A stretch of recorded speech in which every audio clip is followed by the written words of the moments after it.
اب سسر کی رہا تو آسائش کا بار بھی اس کے سر تھا۔ اس ترازو میں توصیف سلطانہ ٹمک ٹوک اتری۔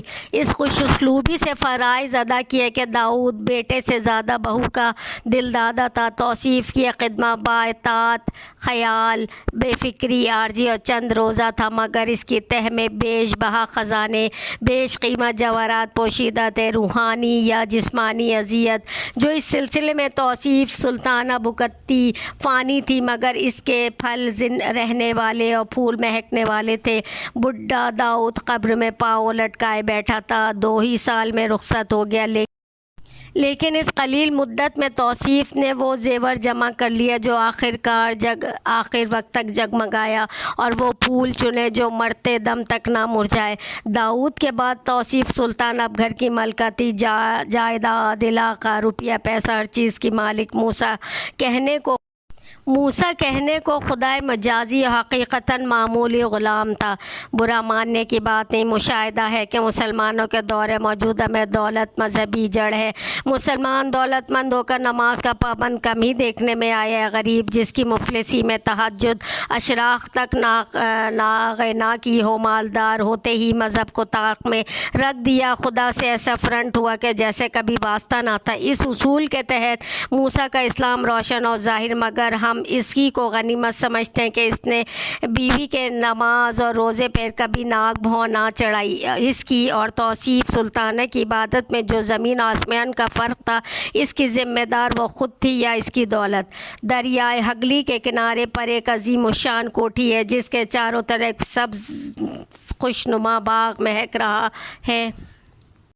دریائے ہگلی کے کنارے ایک عظیم الشان کوٹھی ہے جس کے چاروں طرف ایک سرسبز خوشنما باغ مہک رہا ہے، جس میں توصیف اپنے شوہر اور 4 بچوں سمیت رہتی ہے۔ کسی قسم کا رنج و غم اس کے پاس آ کر پھٹکتا نہیں ہے۔ داؤد نے یہ کوٹھی کئی لاکھ روپے کے صرف ایک گاؤں میں بنوائی تھی، اور دور دور کے معماروں نے اپنی صنعت کے ایسے نمونے دکھائے کہ آدمی دیکھ کر دنگ رہ جاتا۔ رنگ برنگ کے پھولوں نے اس ایوان کو جنت بنا دیا تھا۔ میلوں تک ہواؤں میں ان کی خوشبو مہک رہی تھی، اور طائر خوش لہان کے نغمے، آبشاروں کی سریلی آوازیں خواہ دلوں میں امنگ پیدا کرتی تھیں۔ بہتر سے بہتر زندگی جو دنیا میں کوئی عورت بسر کر سکتی وہ توصیف سلطانہ کی تھی۔ موسیٰ اس کے اشاروں میں کٹ پتلی کی طرح کام کرتا اور دیکھ دیکھ کر جیتا تھا۔ 11 سال کے بعد لڑائی جھگڑا تو درکنار کسی کے قسم کا اختلاف تک سننے میں نہ آیا۔ شام کے وقت ایک روز توصیف پائے باغ میں ٹہلتی ہوئی باہر نکلی، سڑک پر آئی، موسیٰ ساتھ تھا۔ دونوں میاں بیوی بات کرتے پیدل چلتے ہوئے دور نکل گئے۔ آدمی تھا نہ آدم ذات، سرد موسم، شام کا وقت، فاصلہ کم نامعلوم ہوا، یہاں تک کہ دونوں ایسی جگہ پہنچے جہاں ایک عمارت کی ٹوٹی ہوئی دیواریں گری ہوئی تھیں، محرابیں اس کے مسجد ہونے کا پتہ دے رہی تھیں۔ توصیف نے ایک ایسی ماں کے دودھ کی پلی ہوئی تھی، ایسے باپ کی گود میں پلی تھی جہاں مفلسین مذہب کی وہ قتل رگوں میں کوٹ کوٹ کر بھر دی تھی۔ تو تغیر حالات نے توصیف کے خیالات میں بہت کچھ فرق کر دیا تھا، مگر اسلام کی عظمت وہ جہیز میں جو لے کر سسرال پہنچی تھی، اس وقت یہ دیکھ کر کہ خانہ خدا اس حالت میں ہو اور کتے اور گیدڑ اس میں رہیں، دل پر بڑی چوٹ لگی۔ اس نے مصمم ارادہ کر لیا کہ مسجد از سر نو تعمیر کر دوں۔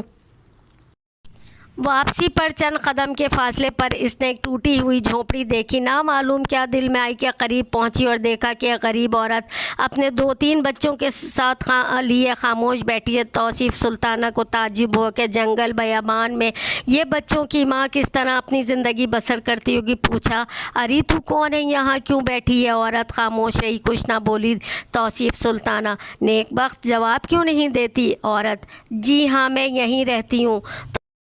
توصیف سلطانہ، تو اکیلی رہتی ہے؟ اس سوال کے جواب میں کچھ ایسی داستان پوشیدہ تھی کہ عورت کی آنکھوں سے آنسو ڈبڈبا آئے۔ توصیف، رو مت، حالت بیان کر۔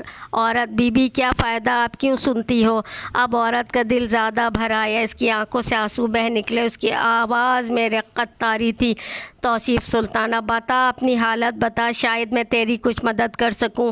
عورت، بی بی وہ سامنے گاؤں ہے، اس کے پاس اس کے پاس 2 بیگھے زمین، ایک کنواں میرا ہے، میرا شوہر کاشت کرتا ہے، ہم سب یہاں اطمینان سے رہتے تھے، مگر 4 سال پہلے وہ وبا میں مر گیا۔ زمیندار نے اس کی دوائی بھی کی مگر نہ بچا۔ 40 روپے کا حساب اس کے مرنے کے بعد پیچھے زمیندار کا نکلا۔ میرے پاس دانہ خریدنے کو تنکا نہ تھا، کہاں سے دیتی؟ اس نے میرا بچہ لے لیا اور مجھے اس سے ملنے بھی نہیں دیتا۔ مجھے اس کی صورت دیکھے 5 مہینے ہو گئے، کئی دفعہ گئی مگر دھتکار دیا۔ یہاں پہنچ کے عورت کی ہچکی بن گئی اور اس نے توصیف سلطانہ کے قدموں میں گر کر کہا، بی بی میرا بچہ مجھ سے ملوا دو، خدا تمہاری ممتا ٹھنڈی کرے۔ موسیٰ بس بیگم چلو، دیکھو بہت شام ہو گئی ہے۔ دونوں میاں بیوی اس عورت کی حالت پہ افسوس کرتے ہوئے گھر آ گئے۔ صبح ہی توصیف کے حکم سے مسجد کی مرمت شروع ہو گئی۔ 1 مہینے بھر کے عرصے میں نہایت خوبصورت مسجد تیار ہو گئی۔ جاڑے کی سردی تھی، کڑکڑاتے جاڑے۔ خدا کا کرنا کیا ہوا کہ توصیف سلطانہ کا بڑا لڑکا کلیم خاصا بھلا چنگا کھیلتا کودتا اندر آیا۔ پلنگ پر لیٹتے ہی اس کا شدت کا بخار چڑھا کہ ماں باپ پریشان ہو گئے۔ ڈاکٹر وہ بچہ پہلوٹھی کا، دونوں میاں بیوی کا دم نکلا جا رہا تھا۔ علاج جس قدر توجہ سے ہوتا تھا اسی قدر حالت خراب ہوتی جا رہی تھی۔ 3 دن اور 3 رات یہی کیفیت رہی۔ دنیا بھر کے جتن کر ڈالے مگر حالت میں کسی طرح فرق نہ ہوا۔ نوبت یہاں تک پہنچی کہ خود ڈاکٹر بھی مایوسی کی باتیں کرنے لگے۔ چوتھے روز جب کلیم پر بے ہوشی طاری تھی، توصیف سلطانہ کلیجے پہ گھونسے مار رہی تھی، اس کو اس عورت کا خیال آیا جس کا بچہ 40 روپے کے واسطے اس سے بچھڑا ہوا تھا۔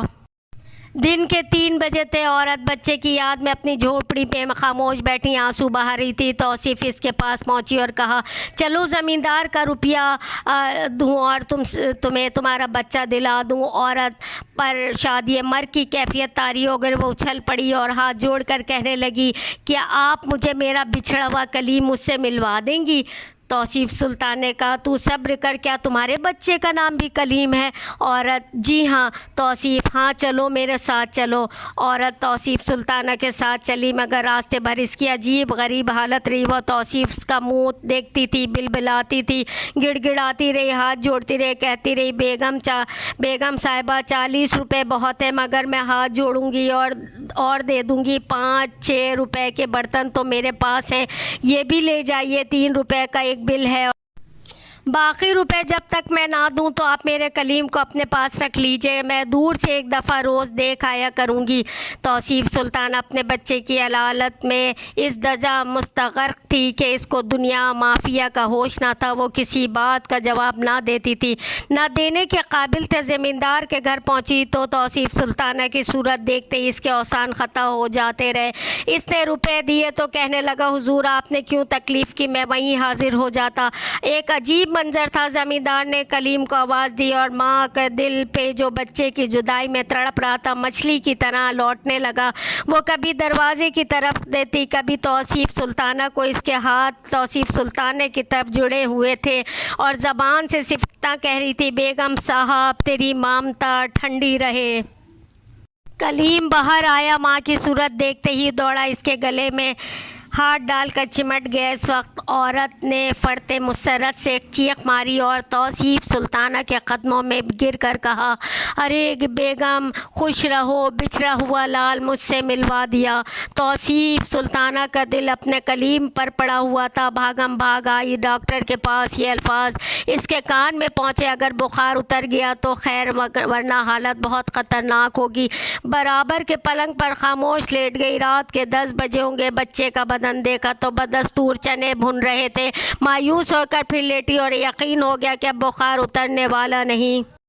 12 بجے کے قریب بخار اور تیز ہوا۔ توصیف سلطانہ اب قطعی مایوس ہو گئی۔ انہی خیالات میں غلطہ لیٹی ہوئی تھی کہ آنکھ لگ گئی۔ دیکھتی کیا ہے کہ ایک شخص سامنے کھڑا کہہ رہا ہے، توصیف سلطانہ، خدا کا اصلی گھر تو بچھڑے ہوئے کلیم کی ماں کا دل تھا۔ تو نے اس کی ممتا کی قدر کی، تیرا بچہ تم کو مبارک ہو۔ تو نے غریب کلیم کو دلوا دیا، اٹھ تو بھی اپنے کلیم سے مل لے۔ توصیف ابھی خواب ہی دیکھ رہی تھی کہ موسیٰ کی اس آواز نے اسے چونکا دیا۔ الہی تیرا شکر ہے، بخار اتر گیا۔ گھبرا کر اٹھی تو بچہ پسینے میں نہا رہا تھا اور بخار کا پتہ تک نہ تھا۔ میرے پیارے ناظرین، میرے پیارے سبسکرائبر، اگر آپ کو یہ ویڈیو پسند آئی ہے تو اس ویڈیو کو زیادہ سے زیادہ شیئر کیجیے اپنے دوستوں میں، اپنے احباب میں، اپنے پڑوسیوں میں، اپنے رشتہ داروں میں۔ زیادہ سے زیادہ چینل کو لائک کیجیے، سبسکرائب کیجیے تاکہ اچھی سے اچھی ویڈیوز آپ کو دیکھنے کو ملتی رہیں۔ اور اگر آپ چینل پر نئے ہیں تو اپنے بیل آئیکن کو ضرور پریس کیجیے تاکہ آئندہ نئی آنے والی ویڈیوز آپ کو پابندی سے ملتی رہیں۔ تو انشاءاللہ ایک اچھی ویڈیو کے ساتھ بہت جلد آپ سے ملاقات ہوگی۔ اس وقت تک اپنا بہت خیال رکھیے، خوش رہیے، آباد رہیے۔ سی یو ویری سون انشاءاللہ۔ رکھتے ہیں جو اوروں کے لیے پیار کا جذبہ، وہ لوگ کبھی ٹوٹ کر بکھرا نہیں کرتے۔ فاطمہ کا کچن ولاگ مکبینگ۔